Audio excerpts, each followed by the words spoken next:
Friends, the Teeth Matter website has been updated. Go to teethmatterpod.com to learn a little bit more about me, but also get access to all the things I use to make my life a little bit easier. Whether it has to do with nutrition or sleep, you can find it there at the Teeth Matter store. Go check it out. Before we dive into the next episode, I found out that 77% of those who either listen or watch a Teeth Matter episode don't actually follow the podcast. And it's crazy to think that I started this episode because I wanted to make dentistry feel a little less isolating. And so if an episode is hitting home for you, if it resonates with you, then just take a second to follow Teeth Matter, whether that's on Apple or Spotify or wherever you get your podcasts, because it's how this community is going to keep growing. Thank you. Hello, everyone, and welcome back to the Teeth Matter podcast, the podcast where we have real, candid conversations about how to navigate your career in dentistry. I'm your host, Ellie Halabian, DDS, and it's been hectic. If it's been anything like it's been for me, it's just been go, go, go since Thanksgiving. I've been spending a lot of time at work. I've been spending a lot of time with friends and family. I've also taken a lot of time for myself just to reset and recharge. And it's usually this time of year where everyone's doing a little bit of self-reflection. And I make an effort to sit down with myself and think about what I have achieved in the past year. And I realize that in this past year, I have focused on finding alignment. And what that means to me is I have found some peace, I have more clarity, and I have a sense of purpose now. And it's a really beautiful thing because it's kind of opened up myself to the world and the way I navigate through this world. And it's also improved or bettered my being at work. And so I think about how I can share finding alignment. How do I help others find alignment? And so I'm working on this project, which will come out in 2026. So keep an eye out for that.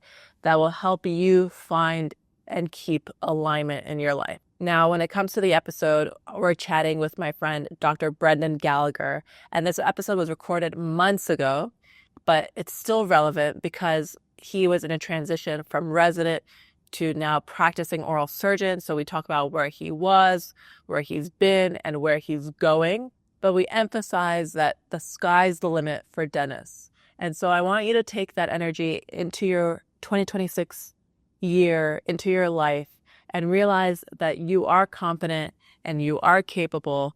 And I hope this new season is good to you. So without further ado, let's get into it. Hello, everyone, and welcome to Teeth Matter, the podcast where I bring in guests that are dentists, dental entrepreneurs, who are navigating their careers, and we learn from each other. And the guest I have today really gets that sense of like community, the value of community, the value of learning from each other. He is an oral maxillofacial surgeon now, which is a big, big moment for him. And we're going to talk about that. I'm so proud of him for that journey. And then also he has his own podcast where he does the same. And so we're going to chat it up. We've done this conversation together before. I've been on his podcast. And yeah, so welcome my friend, Brendan Gallagher. Thank you, Ellie. My friend as well. How you doing today? How's everything going? I'm great. I've been watching the latest updates on your Instagram, and there's so much that's been happening for you. I mean, like I said, you just finished your 4-year residency program, which is huge. Congratulations. Thank you. How do you feel? I feel great. A little, I grossly underestimated when you move into a new place, it's like you're moving all your stuff into an empty place, but moving from my apartment in Manhattan, Kiss Bay, to the house I grew up in on Long Island, but my dad's here and it's like a full house. So, it takes like a day to get everything in the U-Haul and drive all the way out. But then moving in, it's like all of a sudden it's 4 days to get everything in my room. And then it's like everything in the garage. It's like so I'm all over the place, but I guess that comes with the activity. Of course. I mean, there's so much that goes on with moving, but also like, isn't it strange for you not to have to run to the hospital?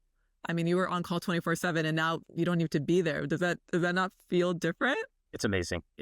I mean, the funny thing is just as dentists in general, we get home, it's pushed into us, it's forced into us. You're constantly working, you're constantly thinking, studying, learning. And we would actually make the best entrepreneurs because we're so used to always working.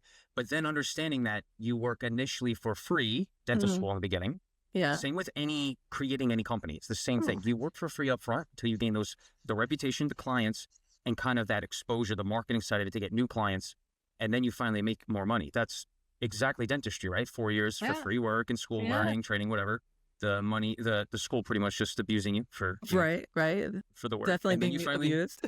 Yeah, and then you work your way out and after you graduate. And yeah, it's just understanding that it's literally the same thing and then countering it. It's like absorbing that, owning it, swallowing it, and saying that I did it in dentistry and anyone could do this. Now it's time to do it for my interest in music, my interest in cooking, the house, like whatever it may be. I think, this just the sky's the limit in that regard.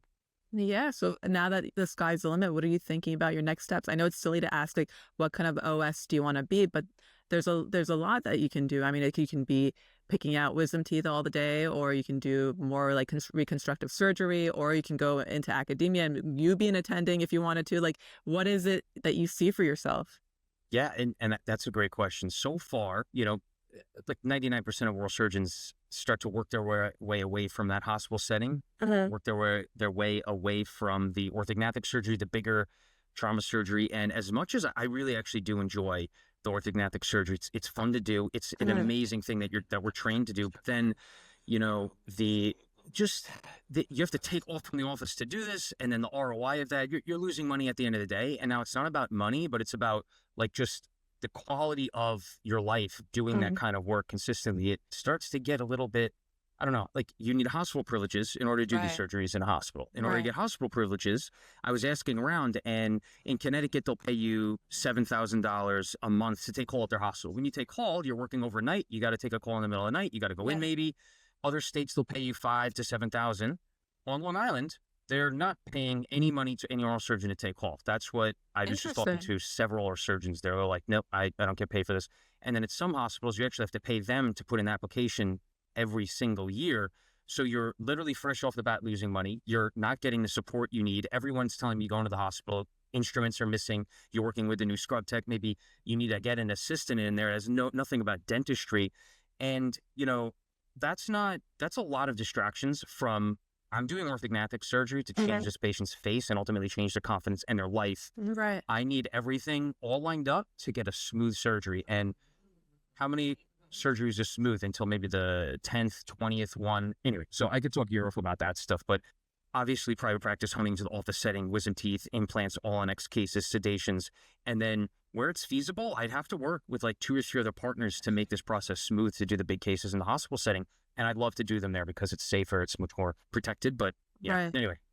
No, I mean, I never thought about it that way. I thought at a hospital, at least there would be some consistency just because there has to be some quality control. They have the resources. Yeah, sometimes they're on budgets and like it can be a little scrappy, but at least there is room for you to do something. And I thought maybe you can take your cases from private practice and take them there and do them like you just said. So that was a little bit of a surprise to me. But, now that you're going through this, for me too. Yeah, which is sad because so much commitment goes into being an attending or being at the hospital. Like it's not easy at all.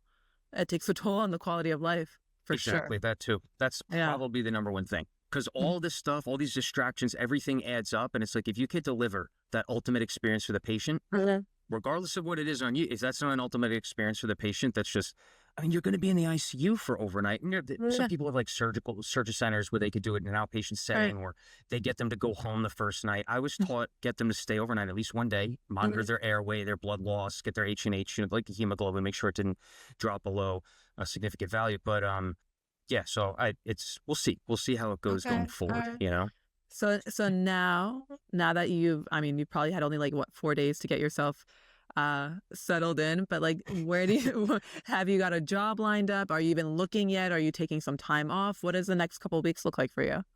Oh, yeah. And thanks for asking this question because I wanted to make it more of a tennis or ping pong back and forth because I know we've been talking about your different job stuff's lined up. It's been like 2 weeks now. I had my engagement, and I proposed to my now fiance, and the graduation dinner all on the same day because that was like the date that was just picked. What Uh, else can you pack in a day? Like graduating, getting engaged, graduation party. Like what else can you do, Brendan? it's just, you gotta pack it in, right? We got so little time in this world, and you just gotta make the most of it. No, but congrats on that too. I mean, I love that for you. Everything Thank came you. full circle, and like it's like you really leveled up at everything. You leveled up at the same time. Everything ramped up. It was Yeah. like, oh, what a grand finale, right? And whoever did see the content, I'm sorry, I put out like 2 weeks of just different graduation content. So I'm sorry for how annoying and like kind of like Don't obnoxious I got with apologize. that. It's like totally you deserve the spotlight, my friend. No, no, no. I mean, spotlight's earned, it's not given. And I think I kind of like abused like too much of whatever you want to call it, views or whatever. It's about the next chapter. I just wanted to kind of, but anyway, yeah, I got a job lined up. I start in mid-August. Amazing. And it's going to be private practice setting. I got it down to one office, Monday through Friday, no weekends. I could take call if I want to. I got to see how that's going to work with hospital privileges, like I mentioned before. But yeah, so mid-August I start. Now it's just going to be a little traveling before then and keeping the podcast going while traveling. So you know how that stuff goes. It's like you got to keep your passions going. So people, they just put their passions to the side and hone in on dental school, hone in on residency, hone in on that job, which is going to be us over these next couple of years, right? But you're still keeping the podcast going, getting those side stuff. You've been running a lot more too. Yeah, I have. I mean, I trained for a half marathon, and the half marathon happened in April. I've been running a little less since then just because I feel like my body hit a wall, but I'm definitely still active. I was not a runner before. I call myself a runner now. It was really therapeutic, and it's all about the discipline and like investing in yourself other than just work, you know, and you see what your body and your mind is capable of. That was what running was for me, or is for me now, actually. Tell me about this wall that you said you hit, quote unquote wall. Like what was going on? Was that May? Was that after the marathon in April? Well, you know, I was going through some changes before. I've always been working in two offices at the same time. So after I left in FQHC, after my first year outside of residency, I've been working like 2 and 2. And obviously each dental environment is different and you don't really know what you're looking for. And you kind of always want to fit this mold. You go for a job and you're like, yes, I can do this. They'll be like, Ellie, can you do root canals? Be like, yeah, I do root canals. Ellie, do you do this? Yeah, I do this. Like whatever you want me to be, I'll be, right? Just give me the job. And you realize that like that is not how you want to do it. Yeah, you want to make money, but if it's not really the place that you're looking for, you probably shouldn't try to fit in, okay? Because at the end of the day, after you spend so much time there, it's only just going to become like more and more claustrophobic. You know, you don't want to show up to work. You don't enjoy the environment. You don't enjoy your coworkers. You're not doing the dentistry you want to do. So you just hate being there. And so I felt like I was in that kind of environment the last couple months, and I was let go of one of the offices, and I took that as an opportunity to just like focus on the podcast and myself and the running, and then looking for a new job, right? So yeah, it was a bit of an uncomfortable month where I was like, I don't know what's coming up next. But for the first time in my life, I was not uneasy about it because I was like, you know what? It always works out. Like, I'm going to figure it out. Like, I'm finally going to look for the job that I actually want. I'm going to take the time to like figure out what it is that I really want to be. What kind of environment? Do I want to commute? Do I not want to commute? So I really became intentional with what I was looking for, and we made it happen. Yeah, So, and that's exactly how I have to go about it. I think we talked about this on the last podcast. This is like a year ago, and we were saying how it's kind of like a relationship as far as finding that perfect job. It's all about compatibility. You could say with a relationship, you could say with a job, and you were saying how you were trying to mold into the position they were looking for, which in a way, at least doing it at first, that is good. You learn more about yourself and the job that you're looking for. You get to get an idea of what's actually out there and what people are looking for, right? Shifting with a relationship. But you need to find that puzzle piece that matches your puzzle piece perfectly. And you're finding that. You're so close to it. Now, you were saying the first Sunday in a while without Sunday scaries. Isn't that what it's all about? I mean, it sounds silly, but that's a huge win. Like, I'm finally in an office. I'm working in 2 offices now. I'm finally in, you know, the schedule lines up in a way that like my Monday isn't scary. I'm going to work with people that I actually enjoy spending time with, and I'm like enjoy hanging out with. The assistants are friendly and they listen and they respect me. You know, they're not rolling their eyes when I ask them for something. Like it's actually really good. And the commute is much better. Like it's 20 minutes door to door. So like it's something that I look forward to. And then I'm teaching at NYU now, and that's fun. And I get to be with students who seem like, you know, they tell me that I've been a good influence or a good impact on them, which is really rewarding. And then I have another practice end of the week where I'm doing in a prosthodontic office where now I get to do more aesthetic cases and a little bit more like high-end Oh, dentistry, comprehensive dentistry, which is what I was looking for. So like it's all worked out and we're really happy and no more Sunday scaries. thank God. Thank God. That just, and I wish that on no one. I hope everyone could find that ultimate opportunity or the collage of opportunities where they're just excited to go. Now, wait, let's take a step back for a second because I really wanted to get into this with you. It is Yeah. so, there's so many dentists out there. I mean, I don't want to say the S word, but the suicide rate in dentistry, it's not on a low end and I don't, No, that's it hasn't been going lower. And just no. mental health in general is so important. How long do you think it takes someone, just say on average, to actually find their stride in creating or finding those perfect opportunities for their lifestyle, for their quality of life, for their interests in dentistry, for, you know what I mean? I mean, I can't put a timeline on it, but it definitely takes effort. Like you have to really invest in yourself and you have to be okay with being uncomfortable and taking the time to figure it all out. Like investing in yourself is not easy. It requires a lot of attention. Sometimes you have to say no to things like friends and family because you need to take the time to sit with your feelings and your interests and explore what those are, you know, and Mm, you don't know what they are. So you might try something and you don't like it, but then you'll feel like it's wasted time, but it actually isn't, you know, you right. learn from it or you're like, okay, no, I gave it a shot and now I'm going to move on to something else. And it's all about learning perspective too. Like, you know, read some books on self-help or entrepreneurship because that helps you get ahead, right? You learn from others in that way too. It's not just building relationships; it's also learning from people who who have had the experience and who have written these books. So it Yeah. takes time. It definitely takes time. That's all I can say. But it's something that everyone should do because a lot of what we do now in dentistry, I think the reason why I am happy is because I'm more confident as a person and I'm, you know, like I It don't give takes two time. shits anymore what people think about me. Like I am who I am and I'm happy about where I am and where I am in life and that's it, you know? Yeah. How So much of that came from creating content? Because that could be iffy and not iffy, but it could be like a little shaky in the beginning where it's like, oh, what are they going to think about this post? Oh, how am I going to look in that post? What are they going to say about this? And then you finally get that comment where it's like, Jesus Christ, this is just, it could ruin your day. Have you ever yeah. gotten a comment that just completely obliterates your day and you're like, how do I respond to this? Is like, are other people thinking this? Yeah. What am Yeah. I doing? You know what I mean? Oh, totally. And then you're overthinking your word choices because you want to come off better than what's the situation is. And also like talk about like wasting time trying to post the perfect post. Like it's just overthinking and overthinking. It's like now I'm over that stage. Like I said, like I don't give two shits anymore. Like I am who I am. And if you vibe with me and you really you see me, then great. You're gonna be part of this community. And if you don't, that's fine too. Like I'm not for everyone. But my whole point is to just to share my story. So a lot of that does come from content creation because in the beginning I was definitely not comfortable expressing myself on camera. It's not easy to hear yourself or look at yourself on video.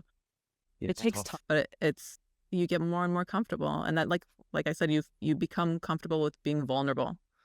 Yes, Yeah. comfortable with being vulnerable. And then that goes back to finding that perfect job opportunity, right? Because then you get used to being vulnerable, but you could take it to a certain extent. And then you're like, nope, this isn't for me. Or you're like, Yeah. yes, this is for me. I want more of it. It Yeah. takes time, and totally like in an interview, like you go in there with a lot more ease because you're like, hey, this is me. This is what I'm looking for. And then, yeah, it just flows a lot better. I realize that even the way I carry myself in an interview now is just completely different.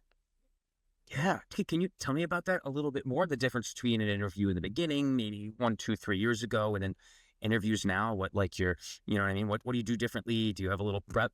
Okay, so prep for interview. I don't prep for interview. Obviously, like you want to know where you're going, what the office looks like. Maybe you look up their website and whatnot.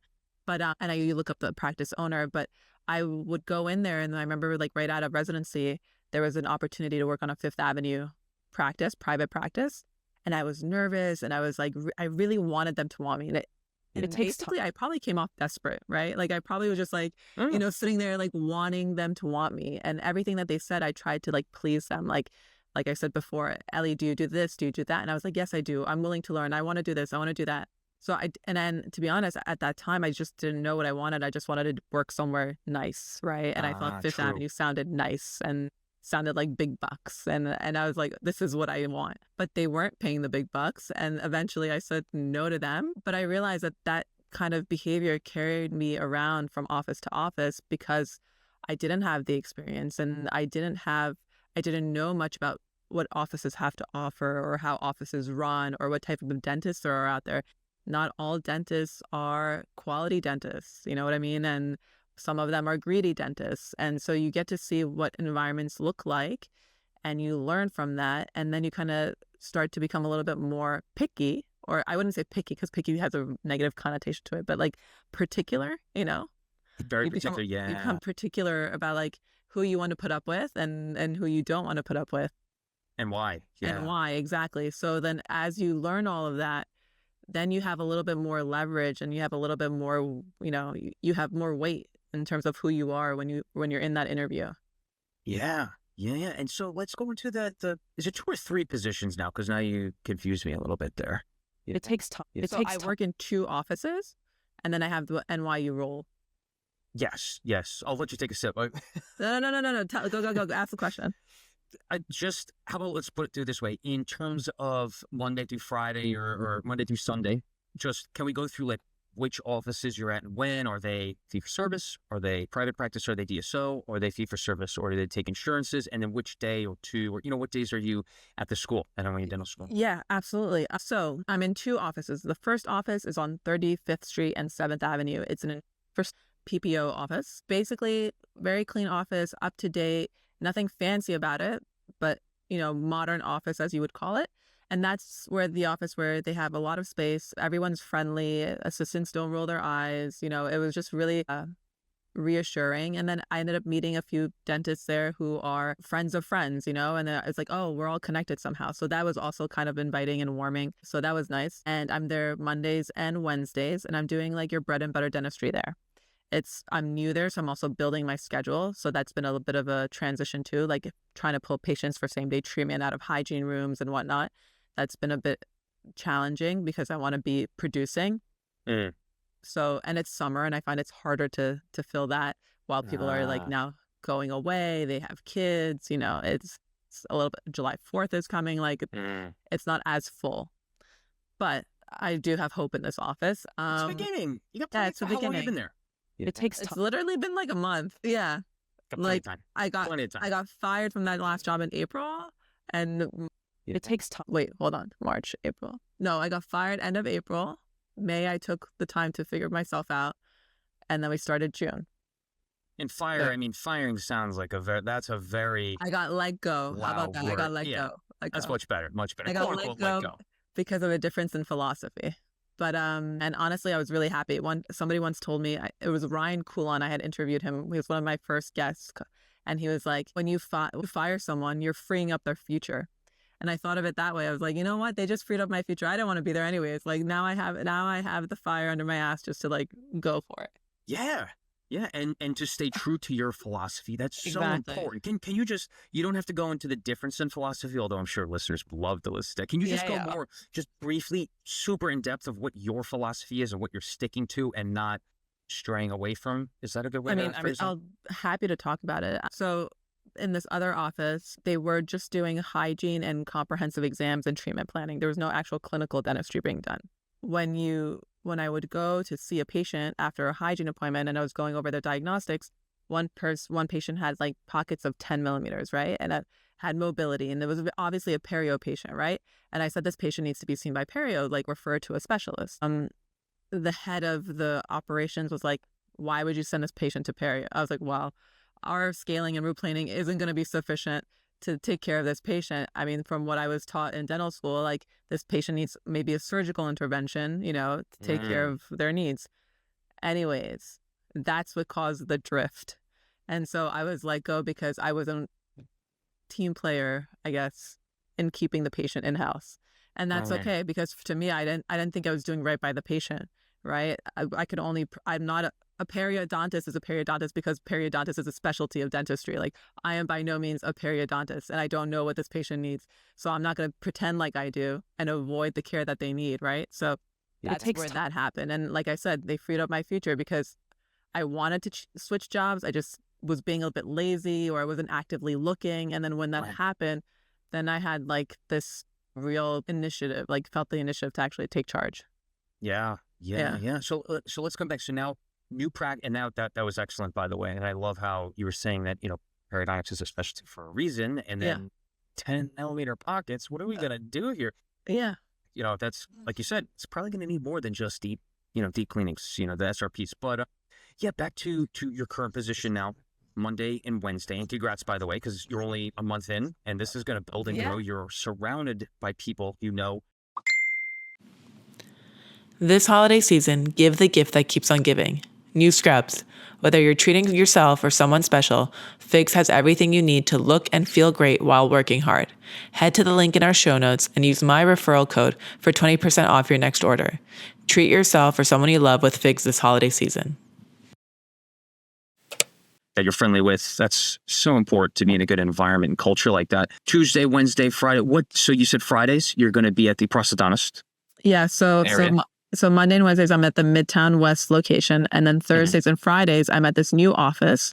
It's called Smile House. It's been created by a prosthodontist, and his name is Dr. Jonathan Levine. And he's created this whole, it's a beautiful office. I've never seen such a sexy office, number one. You just want to hang out there.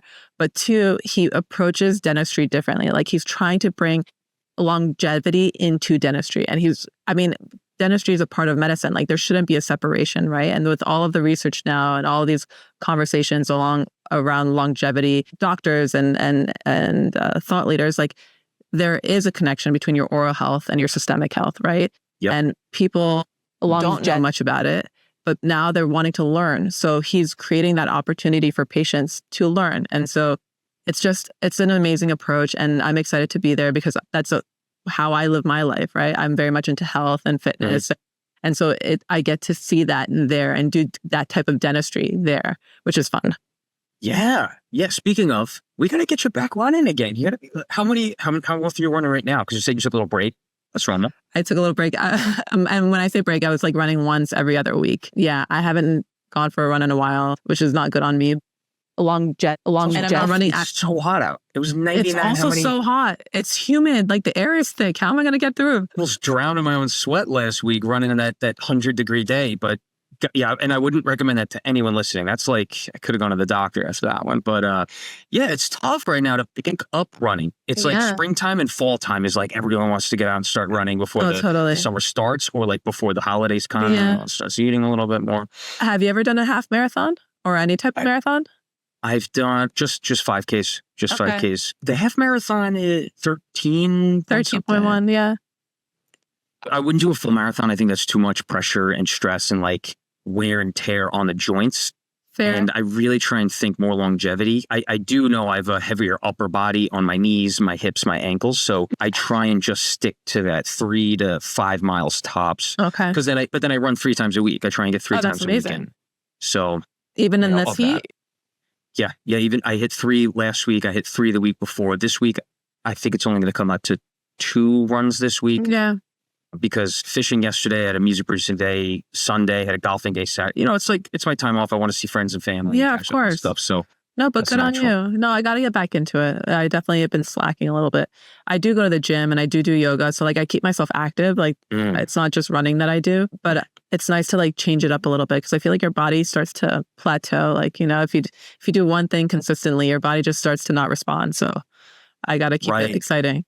Right. You know what? Maybe you'll take something from this. The way I switch it up is if I'm doing just a flat surface run, so just not much hills or not on the treadmill doing incline, I'll try and get at least that 4 miles in, and then couple that with an ab workout, whether it's running to a track 2 miles away, doing an ab workout on a track, running back, gives the 4 miles a little bit of a break, but hit your core, and then you get that cardio in. If I'm in the gym, I'll do a incline interval workout. So every 10th of a mile for a mile, I'll switch up to 12 incline to 4. I always go say minimum at 4 incline.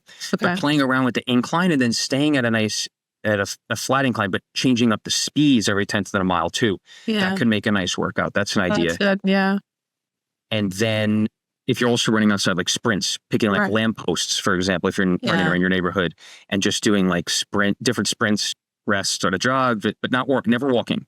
And I don't know, it's fun to mess things around, because a lot of people say I hate running, or I hate running on a treadmill. And it's use that treadmill to say every 10th of a mile, I'm going to switch the incline up, and you burn more calories. It keeps you kind of engaged. And I don't know, I don't hear enough people talking about how to utilize that technology to your advantage, to burn more calories in less amount of time. Yeah. Everyone's about that, right? Oh, totally. Everyone wants that efficiency. But wait, are you a morning workout person or an evening workout person? I would love, that's such a great question. And I want to know yours too. I would love to be doing workouts in the morning, but I feel like morning is like your mind is most alert in the morning. And as soon as I wake up, I will do a 10-minute ab workout every weekday in the morning. But after that, I do 1 to 2 hours of work, social media work before either heading into the hospital or heading into work. So I end up doing my like hour-long workout at the end of the day. What do you... Me, I'm a morning person. I feel like if I don't do it in the morning, then I lose out. Like I want to be able to move mountains, and I feel like I do that in the morning. Like I'm just ready to go. Even though today, like it a long effort to get out of bed, but once I was there, I just feel so much more productive. Yeah. What time are you getting up? Or well, today's not. Say Monday or Wednesday on an office day. What time do you have to get up to be able to hit that workout before work? You know what I mean? So, usually I wake up at like 6 or 6:30. If I'm really pushed, like being lazy, I'll wake up 6:30 and maybe I get like a half an hour workout in. But just even that half an hour, I'm happy to do it. It makes a huge difference in my mood and I feel a lot more fresh and like, I feel like I'm working at 110% if that's what I'm doing. You know what I mean? Yeah. So that's excellent. My bigger workouts usually happen like the weekends. Your workouts on the weekend, right? Because you have more time. You're not as crunched for like, you could just stop. Now, here's my question, and you don't have to answer this. I'll start it off. I sweat a lot. So if I work out in the morning, which I used to do, if I don't get like an hour in before work, which is like now you got to get up sub 5:30, sub 5 to work out and then get an hour of rest in to kind of let your body cool down. Otherwise, I'll just be sweating into work for 2 or 3 hours. Does that happen to you at all? I definitely do sweat, but I come home, I take a shower, I have my little coffee, and sometimes I even take my coffee to the gym. Like I have in the same exact cup. I don't take a mug. I'll walk into the gym with this. And like, I have no shame. But what do you call it? So I'll show up with my coffee, do my workout, come home, shower, and then I'm out. Like, I have no choice, right? Like I can't bring myself to wake up at 5 a.m. It's not possible. Like I love my sleep too much. And I think sleep is just as important as working out. So I try to get as much sleep as I can, get something in, and then make a day of it. Oh, and then that's another point. If you get a full, I just did it last night. I got a full, it was like 8 or 9 hours of sleep. I haven't had that in a long time. Then working out after a full night's rest like that, the workout's so much better and more efficient too. Would you agree? Oh, totally. You're just so much more pumped. So much more. You're pumped, you're full, you're fresh, you're ready to go. And then I feel like you don't get tired as quickly too. No. You know what I mean? Yeah, it's completely. Do you take supplements? Right now I'm taking a probiotic for like, I want to be able to drink milk again. I want to eat cheesecake. I've been lactose intolerant for like 4 or 5 years. Oh, I'm sorry. I want to eat pizza again and not have to think about the consequences. No, I hear you. That's it. I didn't think I'd be a supplement person, but I am taking creatine, and then I take magnesium and zinc and vitamin D and omega-3s, but that's about it. And then I take magnesium L-threonate for sleep. Break these supplements down a little bit. Which ones do you take for what? And then the magnesium, that can make you a little tired, right? Do you take that in the mornings? So one magnesium L-threonate I use for sleep. That puts me out. Like it doesn't make me groggy, but it gives me sound sleep, uninterrupted sleep. So I feel like I get a deep sleep and I wake up not groggy. Great. I recommend it. I'll show you a picture. But then I take there's another magnesium that I take for muscle recovery because of the workouts. And then the creatine also for metabolism and mitochondrial efficiency.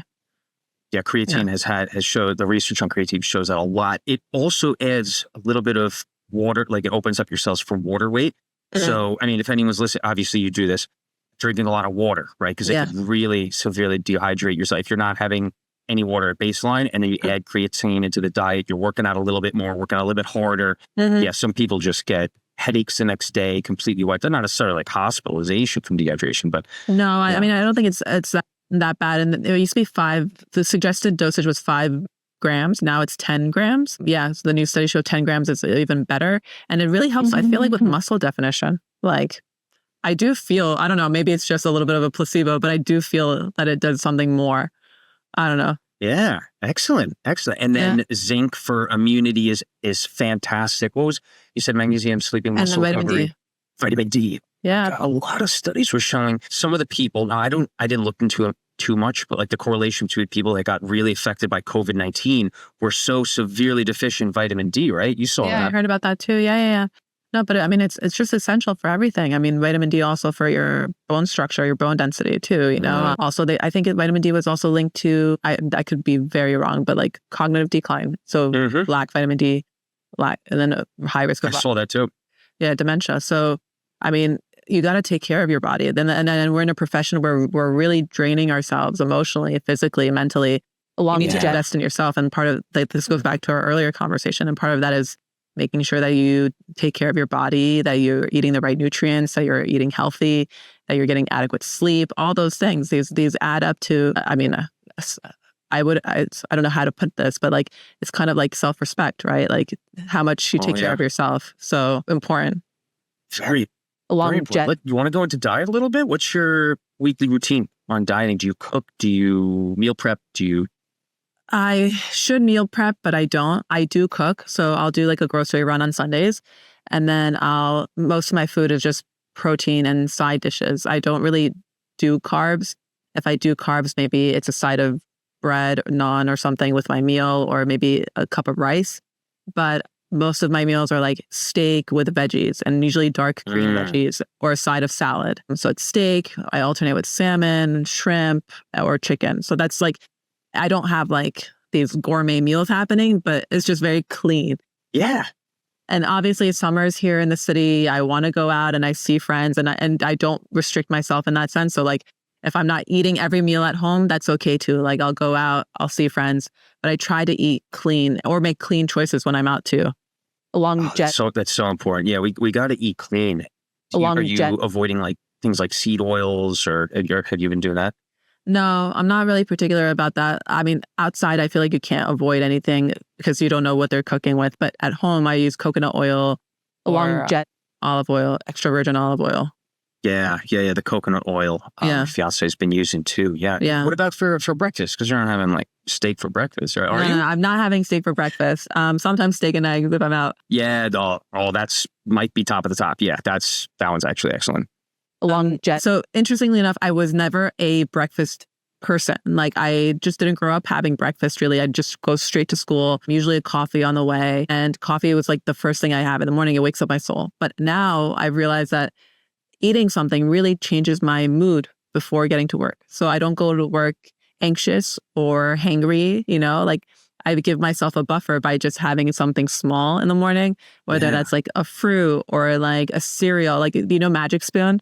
Have you heard of Magic Spoon? No, it's like just high protein, healthy cereal alternative. So it has a very low sugar content, very high protein content for that reason. So it's for people who are like in the fitness space. So, I like that. Yeah. So like Magic Spoon, or I don't know, yogurt with fruits or cheese and avocado, something's like in that combination, or maybe 2 eggs before I get to work so that I don't feel short by like 11 o'clock. You know what I mean? Yeah, I like that too. Speaking of like different proteins and the eggs, I'm sure you've seen the RX bar.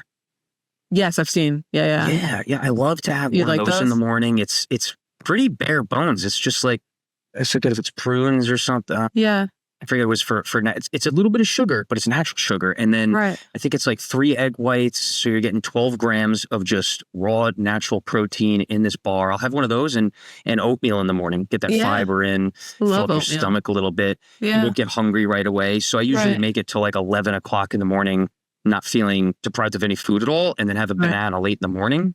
Salad for grilled chicken salad for lunch. I switch up the salad dressings throughout the week. And then I order made meals, which is like a natural, local grown, organic meal service. I'll do 4 of those meals a week. And then Fridays, usually, eating with other people or whatever it may be. Yeah.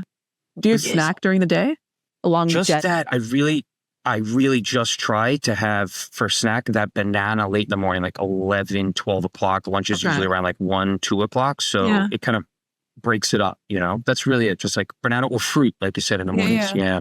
No, but the breakfast thing really, I mean, there is science behind it. Like if you think about it, like if you consume food, right, regardless of whatever food it is, you're taking in, your body's breaking down glucose, right? So your sugar levels are going up. If you don't have that and you're going throughout the day, you're going to have a crash, right? So that crash results in irritability. And that's when my mood shifts, right? So knowing that I'm having breakfast and like getting that fuel completely changes my attitude. Yeah. And another thing you were mentioning when you were younger, just going and no breakfast, but also having coffee. I feel like sometimes having, if a little bit of caffeine on an empty stomach, okay, that's fine. But like if you're, some people, so you're going to take a test, you're having 2 cups of coffee or more, or whatever it may be, that's more than usual. That might like really hit your bloodstream fast and get like jittery, like anxious. Oh, totally. You don't realize it, but that can definitely make you anxious. And I think over time, if you're not eating anything and maybe insulating your stomach, having all of that acidity is not healthy for your gut, because eventually a lot of people end up having ulcers, you know, which is a terrible thing. And that causes more problems later in the future, right? So you got to, like I said, you got to take care of your body too. Yeah, the ulcers, empty stomach, caffeine, acidity, stress, just getting blasted by all these things in the morning. God forbid you have an H. pylori infection in your stomach on top of that. Yeah. You probably are going to get no one needs that, especially while you're in dental school, while you're in residency, you're just starting out. You don't need more problems. You're too young to have these problems. So what's going on the rest of the week, the rest of the day? Anything coming up this summer? Any travel plans? Actually, I'm looking to travel end of August. I always love going away during that time, just because I feel like it extends the feel of summer for me. You know, everyone's like, I watch everyone else do their summer vacation, and I feel like summer's coming to an end. And then all of a sudden, by the grace of God, end of August, I'm away. And I'm like, yes, I'm going to go to Europe. So I usually do like a beach vacation. I like going, relaxing by the water. I feel very like at peace when I'm there. So I'm going to go to Montenegro. Wow. Yeah. Wow. How long? About 2 weeks. Oh, that's great. Yeah. Who are you going with? Usually I travel with friends and my sister. We have like this little group, so we'll all go together. Have you been there before? No, I haven't. It's been on my bucket list since I was a kid. A family friend of ours was from Montenegro, and so it's always been like this place in my mind, this magical place. So I will go this year, and I want to go before it gets too like commercialized, you know? I don't want it to be Americanized. I'm trying to get there before all the tourists get there. Oh, that's a great point. Yeah. Once that kind of, I haven't been there. I'm not familiar with that area yet, but that's a great point. Really get somewhere it's still kind of organic and natural from its own, it's local place. Yeah. And cheap. Oh, that's important too. That's really important. It's nice when you I mean, it's expensive to get there, but I think when you're there, it's definitely a completely different experience. Because it's not commercialized, and there's not many people going from outside. It's definitely a lot easier to move around and to enjoy. And when it's untapped, seeing it at its best and its prime is really beautiful. It's going to be great. You said end of August, and you're going with your friend. Lovely. Is that going to be your beach vacation of the year, or is that'll be my beach vacation of the year? Do you do like a winter getaway too? Because remember you were talking about you went to Montreal and the snowball fights and the igloos. Yeah, I mean, winter getaways, like I'll do weekend getaways. I was in LA end of November last year for a conference. I might do that same conference again this year. And then Montreal for a weekend, but that's very cold. I don't like the cold. I try to stay away from the cold, you know, like it's already too cold here in the city. So I play it by ear. I'm not one of those people to plan things. Even like this trip, I haven't really planned anything out. I'll probably just like figure out the first location and then take it from there. Can we talk about planning for a sec? I can't stand planning things to an extent where it's, I don't know. Maybe it's just a problem I have, but I feel like it makes the trip stressful. I don't know. I mean, I feel like I like the freedom of exploring. I think when I go traveling, I just want to explore and learn and see the city like a local. Like I don't mind walking around in the street and like getting lost in the street. I feel like there's a beauty in that. And then I learn more about the city that way or the country that way, wherever I am. But I'm not a planner. Like I know where I'm going. I know what I want to see, like in terms of like an idea of what I want to see. But I'll really play it by ear when I'm there. Yeah, I think that's best. Or like having a structure where it's like one thing a day and then exploring around that. That's some people do that too. Yeah. I mean, you're supposed to enjoy yourself. Like you don't need to be on a schedule. Like there's no need. It's vacation. Like live a little, be late, wake up, like, you know, have a late morning, like enjoy life. That's such a good point. Yeah. But growing up, my mom was always like, "Oh, we gotta do this day, that day," and in a way, it's like you kind of get a lot out of the trip if you're just following what they want to do. My fiance likes to plan a lot, so she's planning a lot of things, and I'm like, whatever you want to do, let's do it. I don't know. Planning really takes away from the planning too much takes away from the vacation. Planning too much can take away from the magic for sure. Yeah, the magic. I like that. The adventure-esque adventure attitude of it. Yeah, no, totally. But at least she's the one who's planning. Like, you don't have to put in the work. You just say yes and you show up and then it's done. Yeah. And I don't want to be like just completely non-existent. I don't mean it like that, but I'm not going to go on TikTok and research London pubs. I'm just going to want to try out that pub. Let's go. Yeah. So one thing I like to do is, like, if I go to a city that I don't know, before I go, I'll look up like Lonely Planet or like Condé Nast Traveler or something like that and see what their recommendation is for a day in, like, let's say a day in London or a day in Paris. Like, they'll give you like what they recommend. And then I'll have those places saved in my maps.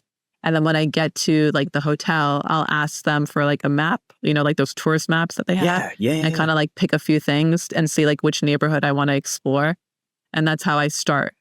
And then once That's a great idea. Yeah. Once I've ticked off like the major things, then I just get lost. Yeah. That's funny. Yeah. Wow. That's a really great, what's it called? Lonely Planet? Lonely Planet. Yeah. So along with like a travel guide they have for every country in the world, and then and on a budget. And then Condé Nast is like a higher end travel magazine. Oh, I like this. Thank you for the tips on that. I'm gonna have to either do my own little looking into it, or I'll pass on the info as well. And then once you look that up, your Instagram's gonna start pushing content too. So then you'll start seeing all that. Oh God, that is true. That is true. What was this conference that you did in last November that you're going to again today? This year. So the conference last November was called LA Dental Symposium. It's hosted in LA, downtown LA. I was invited by Dr. Jennifer Haddad, who I've had on the podcast. She is a biomimetic cosmetic dentist. Yes. She is a student of USC and Pascal Manier. So everyone who is like the hosts of that conference are all biomimetic dentists. So, and they're very heavy in research, and they're just like amazing in terms of like the quality of dentistry and the quality of care that they provide.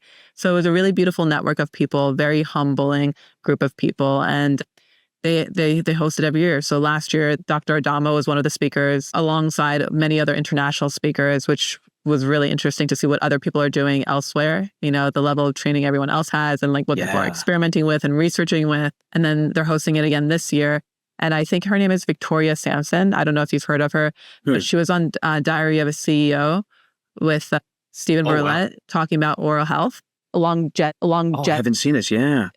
And so she's going to be there this year. Oh, so that's huge. It'll be an interesting group of people. And I mean, the people there are all lovely. So I'm excited to do that. I've had a really cool community of dentists there when I was there in November last year. So excited about that one. That's exciting. Yeah. Did you book it already? Or that like comes a little later maybe? Yeah, like I said, I'm last minute. I've already told them that I'm going. Like, I've committed to it, like in theory, an idea, but I just haven't booked a ticket. Oh, okay, yeah. And you got like 5 months or whatever it is, about 5 months, So it's like so far away.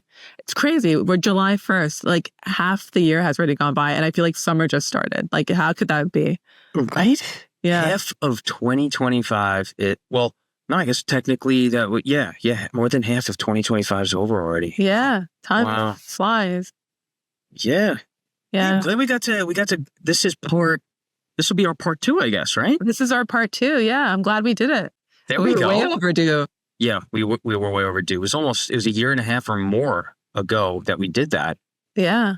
That's too long. Ellie. We'll have to make a lot more frequent than this. We should have regular ones, I think. Or maybe we should do like a round table with some people. I think that would be fun. Oh, let's do that. I love the round table. I make the little thing on my podcast called round table because I like to let's get everyone involved. Let's get the thoughts and ideas out there. Yeah. No, I love chatting with you all the time. And you have such a great personality and such great energy. We should make this a regular thing. Like every couple months, tap in and see what each other's up to.